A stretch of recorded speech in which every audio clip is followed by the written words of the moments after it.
ochiwo dwaro margi mar mondo mi kik ging'o ka chenro mag thieth. Gitemo mar mondo mi gires sekta mag thieth kata sekta mar thieth e counties duto 47 ma pacho ka. Chak kod John Nene, sekta mar thieth ok en mana midhiero e kaunti ma Siaya kaachiel kod kaunti ma Kiambu kende. Nitiere midhiero mopogore opogore ma bende lakteche gi yuago. Mano moriwo interns 700 manogol e tich kaachiel kod lakteche mag UHC manyaka sani koro gin bende pok ondikgi e permanent and pensionable. Governors pod idhi mana hivi ok gidwa chomore tir gindikogi e counties magwa. To counties magwa makata Kaluo. Erokamano ne Joyce. Ni amul mbaka ni kaka nwachako. Oscar ne wacho ni politicians ok onego mi management mar county omany professionals. Gima timore gi Kenya ka akia ni wan democracy mathin koka wachako pod wayom takia gima timore nikech politician en ng'ama otelo ne ji manigi lit mar ji e chunye. Odwaro mondo ngima mar joge ne obed maber. King'iyo democracies ma mature, iyudo ka jatelo ofil ni ok otine jopiny to resign. Owuok. Oweyo. Wan josiasa wagi en fuo, akia ni en fuo, akia ni wawach ni anang'o. Gin gima motivate gi, gin this en emotional psychology magitugo gi jopiny, kia gidhi e liel, kia gipogo pesa, kia giringa yaoya e kamoro amora gin ka ok gidonj kachacha mondo giti mondo gilok ngima jopiny. Mano ok nyisi ni koro ni politics rach. The crop mar jotelo ma wan go sani ema wigi omoko. Ok gin joma pachi gi duong' moyawore monengo ng'ini ka bedo jatelo. An gi natural resources marom nade county naka. Ere kaka nyalo tiyo gi pesa mayudo gi mondo turn round resources gi mondo kony ngima jopiny. Mano gimoro. Sani yudo ka county governments nyocha waringo kwatimo project moro mar youth. Gina units mag disorganizations. Kuonde moko is bad. Akia kaka Homa Bay chucha, lakini kuonde machalo kaka Turkana gini kucho gin offices moko moti ji obet kanyo gi kata ni gitimo ang'o. Offices onge, Joyce office onge kata computer, technology world ma wantie sani ni. Koro gik moko to governor bok yud office.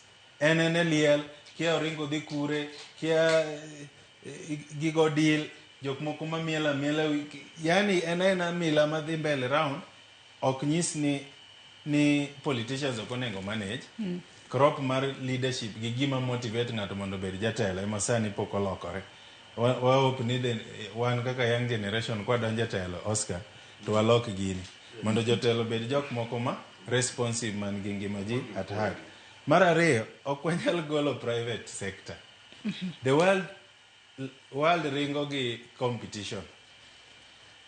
Jatelo mochung ne public sector kidhi developed countries, public sector is better than private sector. Because public sector nigi everything. Private sector is a struggler, is a businessman. Public sector nigi tax magji. Ene monengo bed ni olose maber moloyo private sector.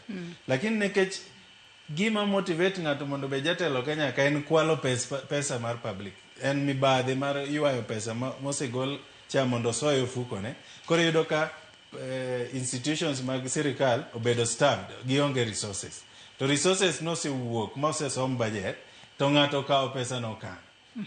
Okwale. Emomiyo ineno ka koro system ok timang'. Koro gimonengo geng'en kuo, ok onengo no lor private sector. Ok nyal loro private sector. Kuo ma ikalo pesa mar ing'e gima Oscar wacho niya, jok mantie public sector gi, oyawo private sector gi mathiso e county. Mar ariyo wacho ni omigi privilege, gin gidhi e osiptende moko, ok gidhi public. Ok onengo bed ni sirikal, ng'ama tiyo sirikal dhi e private sector. Mano law ma in the world. Ok onengo many tiyo government, kaso nyithindi dhi e private school. Then why are you working for that government? You don't believe in your government. To ma en gima chakore national, to dhi nyaka piny. Oscar onge firefighting, Siaya onge management. There's nothing going on. Imiyogi credit. There's no even management principle. Madhimbele. Kajacha, en emotional politics. Aneno gi ka okadwa wacho nying ji to miel madhimbele Siaya kanyo. liete gi kiang'o, onge responsiveness mar dhi loko ngima ji.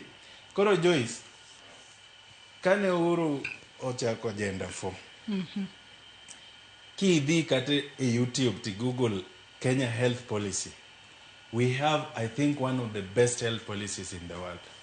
Implementation ema onge. Chakre facilities,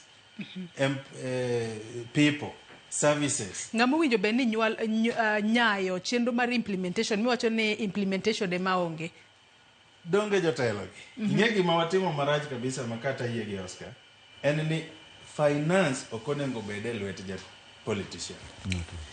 Gima politician timoga, mano miyo nawacho ni ja politician onengo er joge ne en oversight. En ng'iyo ni pesa manyocha wagole central government cha. Jo professionals mok pesa donje lwetgi bo tiyo mondo kony ngima joge ne.